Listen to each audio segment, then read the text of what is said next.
Good morning, everybody, students.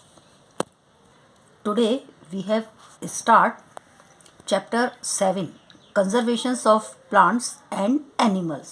I means पौधे और जंतुओं का संरक्षण. देखिए आपने इस लेसन की दोबारा ये रिपीट कराने को मुझसे मांग की थी कि आपको ये समझ में नहीं आया. लेसन 7 जो है ये इसके जो मार्क्स हैं मैं आपको बता दूं 8 मार्क्स का आएगा.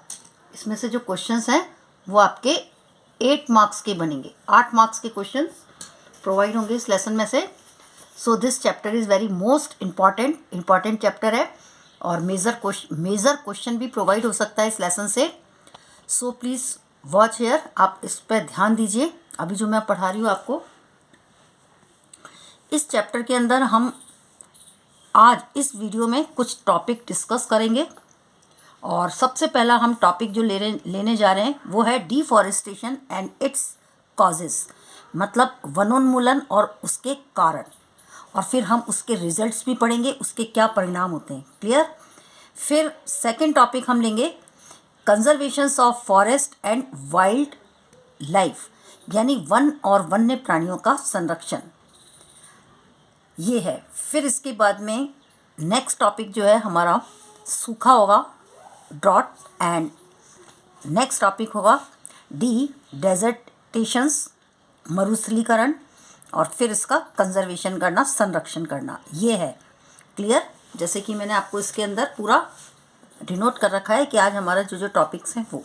अब सबसे पहले firstly we have discuss the mean of deforestation. इसके बारे में हम डिस्कस करेंगे कि डिफॉरेस्टेशन क्या होता है. लेकिन इसको डिस्कस करने से पहले मैं थोड़ा सा इस चैप्टर के बारे में आपको बता दूं. अकॉर्डिंग टू प्रीवियस नॉलेज कि आपके बुक के अकॉर्डिंग जो है क्लास 7th के अंदर आपके 2 बच्चे थे जिनका नाम था भूजो और पहेली. ये अपने प्रोफेसर अहमद के संग में घूमने गए थे, भ्रमण करने गए थे अपने सहपाठियों के संग में. और फिर जब वापस आए तो अपने दूसरे सहपाठियों को अपने घूमने के जो अनुभव थे उनको बताने के लिए बहुत उत्सुक थे कि उन्होंने जब घूमने गए तो उन्होंने क्या क्या देखा और कहाँ कहाँ घूमने गए उनके बारे में बताना चाह रहे थे. ये भरतपुर का भ्रमण किया इन्होंने, अभयारण्य का, राष्ट्रीय कांजीरंगा उद्यान को भी देखा, लोकचाऊ वन्य जीव अभयारण्य और ग्रेट निकोबार बायोस्फीयर रिजर्व और बाघ संरक्षित क्षेत्र इत्यादि के बारे में इन्होंने, मतलब इत्यादि के बारे में भी इन्होंने देखा और सुना था. तो वो अपने फ्रेंड्स को इसके बारे में यानी बताने के लिए, अपने अनुभव बांटने के लिए बहुत ही ज़्यादा उत्सुक थे. तो अब देखिए, अब इसके बाद में हम वापस रिपीट करते हैं अपना डिफॉरेस्टेशन. देखिए वनोन्मूलन क्या होता है. पहले इंग्लिश वाले स्टूडेंट्स ध्यान दीजिए. वनोन्मूलन, डिफॉरेस्टेशन, क्लियरिंग ऑफ फॉरेस्ट, ये क्लीनिंग ऑफ फॉरेस्ट समझ गए, वनों को साफ करना, समाप्त करना. And using that land for other purpose, और फिर जो समाप्त करने के बाद जो भूमि प्राप्त होती है उसको किसी अन्य कार्यों में उपयोग करना. तो this is known as deforestation. Clear. तो इसको हम कहते हैं डिफॉरेस्टेशन. अब इस डिफॉरेस्टेशन के कुछ कॉजेज हैं कि ये क्यों किया जाता है. तो इसको करने के लिए यहाँ पे हमने कुछ कॉजेज लिखे हैं. Some of the purpose trees in the forest are cut. वन में वृक्षों की कटाई के मेन एम्स क्या है, उद्देश्य क्या है, इसके बारे में हम जानेंगे. सबसे पहला उद्देश्य तो क्या है कि फर्स्ट जो मतलब उद्देश्य है वो है कि कृषि के लिए भूमि प्राप्त करना, यानी प्रो एग्रीकल्चर, समझ गए, लैंड फॉर कल्टीवेशन. दूसरा है बिल्डिंग हाउस एंड फैक्ट्रीज, घर और कारखानों के निर्माण के लिए, घरों और कारखानों के निर्माण के लिए.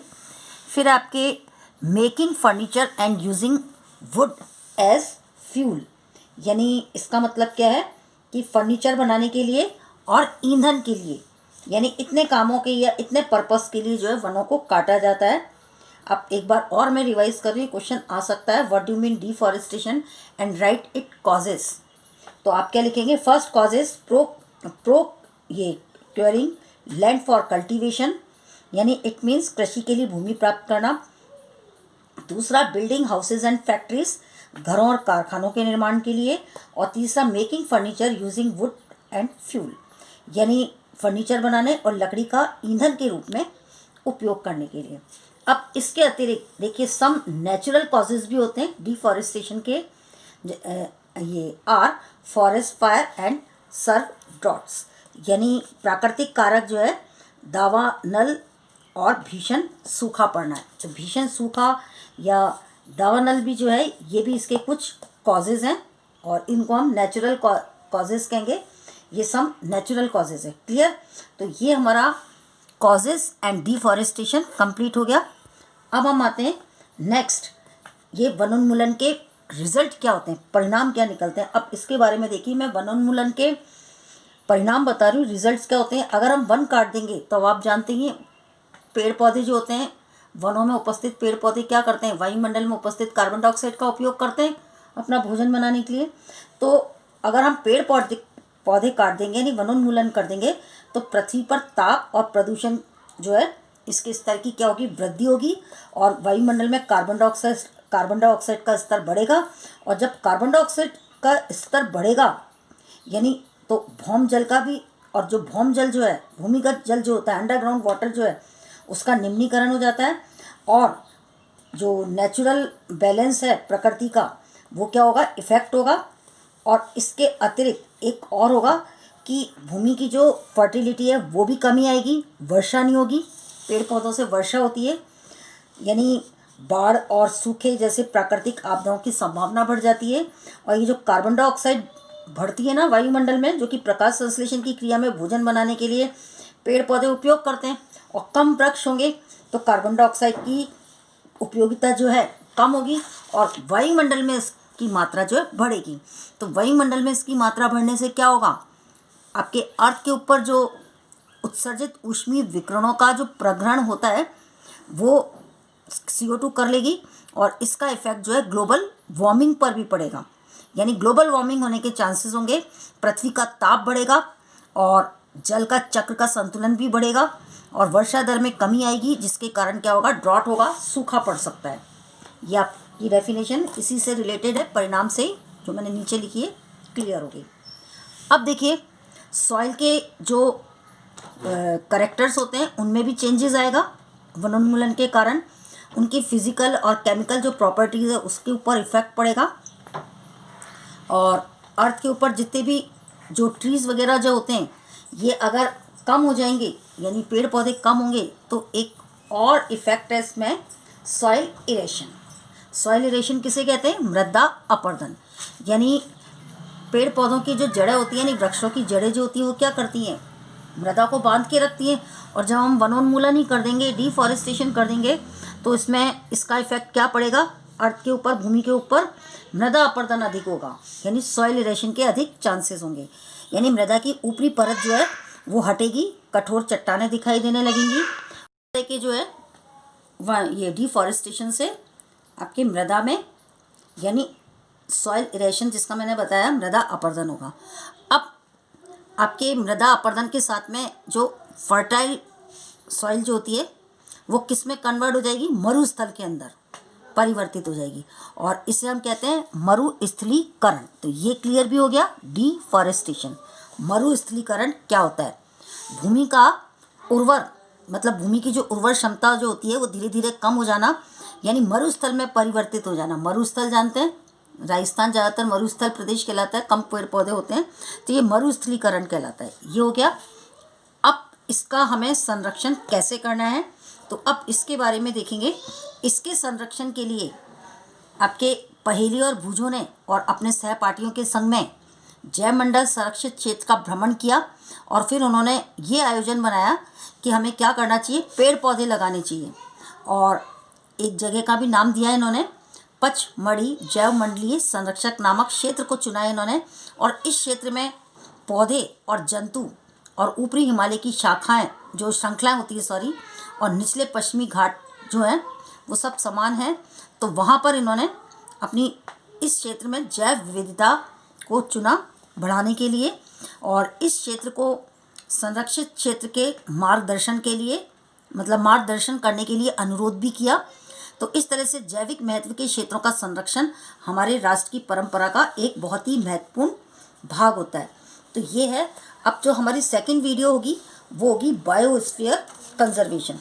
थोड़ा सा इंग्लिश वाले भी देख लें कि डिफॉरेस्टेशन क्या होता है। मैं आपको बता दूं, डिफॉरेस्टेशन जो है ये है आपकी clearing of forest and using that land for other purpose.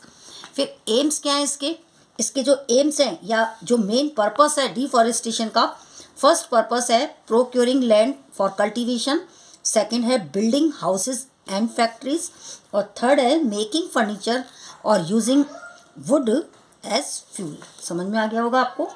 अब जो कॉन्सिक्वेंस ऑफ डिफॉरेस्टेशन आ रहा है, ये क्या होता है, कॉन्सिक्वेंस ऑफ डिफॉरेस्टेशन, यानी इसके क्या परिणाम निकलते हैं ये तो आप जानते ही हैं। इसके परिणाम ये निकलेंगे कि ये ध्यान रखना कि अगर सॉइल पॉल्यूशन डिफॉरेस्टेशन होगा तो इसका पॉल्यूशन किसके ऊपर पड़ेगा, एटमॉस्फेयर के ऊपर। इसका टेम्परेचर जो है एटमॉस्फेयर का राइज होगा, और एटमॉस्फेयर का टेम्परेचर राइज होने से मतलब अधिक होने से काफ़ी इफ़ेक्ट पड़ेंगे। और इसके इफ़ेक्ट क्या पड़ेंगे, टेम्परेचर राइज होने से अर्थ के ऊपर, वाटर साइकिल और मे बी रिड्यूस रेनफॉल, ये दो है। और दिस कुड कॉज ड्रॉफ, जिसको हम ड्रॉफ कहते हैं, सूखा पड़ना। फिर डिफॉरेस्टेशन जो है is a major causes which leads to change in soil property. अब ये भी ध्यान रखिए कि सॉइल की प्रॉपर्टी के ऊपर भी इसका इफेक्ट पड़ता है। जो फिजिकल प्रॉपर्टी होती है सॉइल की गेट इफेक्टेड होती है बाय प्लांटेशंस एंड वेजिटेशन से। तो रिकॉल फ्रॉम क्लास 7 आपने पढ़ा होगा क्लास 7 में कि हाउ ट्री प्रिवेंट सॉइल इरेशन, कि पेड़ पौधे जो है, ट्रीज जो है, किस तरह से मृदा अपरदन से प्रिवेंट रखते हैं सॉइल को। अब जो डिफॉरेस्टेशन करेंगे आप तो उससे क्या होगा, एक इफेक्ट और पड़ेगा कि इसमें रिमूवल ऑफ टॉप लेयर जो होती है सॉइल की वो एक्सपोज हो जाएगी, the lower and hard Rocky layers दिखाई देगी, और this has less humus and less fertility हो जाएगी सॉइल की। तो ये जो है, जो लेस फर्टिलिटी होगी सॉइल की, यानी सॉइल की जो फर्टिलिटी गिरेगी, और इस तरह से जो फर्टिलिटी जो है लैंड की गेट कन्वर्टेड इनटू डेजर्ट। किस में कन्वर्ट हो जाएगी, ये डेजर्ट के अंदर, रेगिस्तान के अंदर कन्वर्ट हो जाएगी। और ये वर्ड जो है आपका क्या कहलाता है, डेजर्टिफिकेशन। आपके पेज नंबर 78 पर इस पर हाईलाइट डाल रखी है, इसको वॉच कर लेना। व्हाट डू मीन डेजर्टिफिकेशन, क्या होता है, क्लियर। अब डेजर्टिफिकेशन जो है ये डिक्रीज किससे होता है, water holding capacity of the soil. जहाँ पे डेजर्टिफिकेशन होगा वहाँ पे वाटर, सॉइल की जो होल्डिंग कैपेसिटी होती है सॉइल की, वो भी क्या होती है, डिक्रीज होती है। और वाटर का जो मूवमेंट होता है सॉइल सरफेस के ऊपर, वो ग्राउंड जो है, मतलब ग्राउंड लेवल का जो वाटर होता है वो क्या होता है, रिड्यूस हो जाता है। सो देयर आर फ्लॉट्स और other properties of the soil like nutrition content, ये भी है इसमें, ऑल्सो चेंज बिकॉज डिफॉरेस्टेशन। यानी डिफॉरेस्टेशन के सारे रिजल्ट्स होते हैं। और 7th क्लास के अंदर आपने इसमें देखा होगा कि हम ज़्यादा से ज़्यादा क्या करें, फॉरेस्ट को लगाएं, यानी पेड़ पौधों को लगाएं। और किसके लिए, ये सब रोकने के लिए जो भी इसके इफ़ेक्ट्स हैं। अब इसमें कंजर्वेशंस ऑफ फॉरेस्ट एंड ये वाइल्ड लाइफ को कैसे किया जाए, कि इसमें मैंने आपको एग्जांपल बताया था कि इन्होंने जो एरिया चुना था पचमढ़ी बायोस्फीयर रिजर्व, तो यहाँ पर प्लांट और एनिमल्स जो भी पाए जाते हैं उनको क्या किया जाए, कंजर्व करके रखा जाए, उनका कंजर्वेशन किया जाए, उनको संभाला जाए, और बायोस्फीयर जो है रिजर्व रहेगा इससे। तो इस तरह से जो मतलब प्रिजर्वेशन एरिया जो है, जैसे such as biological importance make them a part of our national heritage. तो इस तरह से ये आपका जो है मतलब कंप्लीट डिफॉरेस्टेशन का topic and it causes results. और इसी में ड्रॉट आया था एंड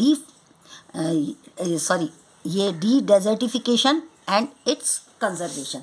तो इस तरह से हमारी ये फर्स्ट वीडियो में हमने इतनी जो है थिंग्स को जो है टीच किया है। मैं आपको रिपीट कर दूं, जिस थिंग्स को हमने टीच किया है।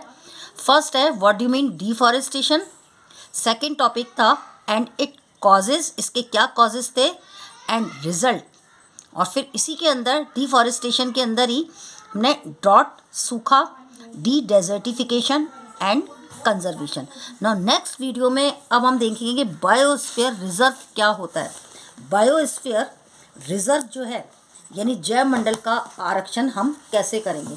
पहले तो हम ये जानेंगे व्हाट डू मीन्स जैव मंडल क्या होता है, फिर हम उसके आरक्षण के बारे में पढ़ेंगे और सेकेंड वीडियो में हमारा ये चैप्टर जो है कंप्लीट हो जाएगा। अब ध्यान दीजिए, इसमें से एक मेजर क्वेश्चन आ सकता है, अभी मैं बता दूं आपको। जैसे कि इसके अंदर आप देखें डिफॉरेस्टेशन की डेफिनेशन और उसके कॉजेज पूछ सकते हैं, या सम ऑफ द पर्पस, इनके क्या पर्पस होते हैं डिफॉरेस्टेशन करने के, तो ये आपको डिटेल में जो है लिखने पड़ेंगे। और इनको डिफाइन करने के लिए भी आ सकता है, डॉट कब होता है, कंजर्वेशन क्या होता है, व्हाट डू मीन, और डी डेजर्टिफिकेशन क्या होता है। क्लियर? Thank you.